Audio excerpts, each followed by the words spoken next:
L'escriptora Emma s'atura al davant de la llibreria i de seguida detecta, amb un fogot agradabilíssim, la coberta del seu llibre, el que acaba de publicar, entre tots els altres.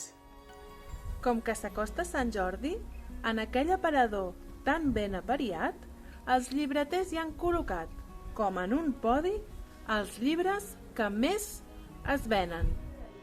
A l'apartat literatura, quin goig que fa aquesta paraula. El seu és el segon més venut. El primer és Cor de dona, de l'escriptora F. I el tercer, Ai mare, un de l'Stefan Zweig que s'acaba de reeditar. Li puja un rotàgraf com de calçotada trista. No és just que l'Stefan Zweig vagi per darrere d'ella a la llista dels més venuts. Hauria de ser el primer. Li sembla un humorista i li sap molt greu que després de les coses tan precioses i vitals que va publicar, se suïcidés. És un miracle, ja ho sap, que el seu amic Stefan surti a la llista de més venut d'aquella llibreria, mèrit de les llibreteres, però tot i així no li sembla correcte que vagi per darrere d'ella. Atura una dona que passa pel carrer, li dona 100 euros i li fa l'encàrrec.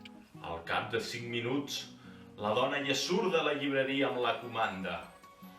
7 exemplars de la carta a una desconeguda, de Stefan Zweig. Tots els que tenien en estoc.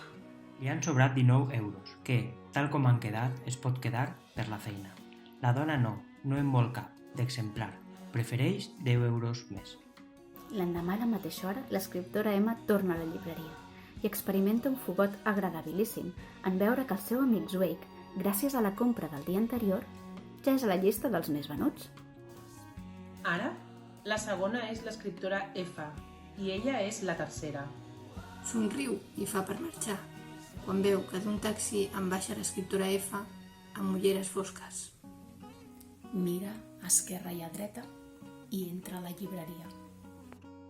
L'escriptora Emma s'amaga darrere de la marquesina de l'autobús i s'espera fins que l'escriptora F en surt.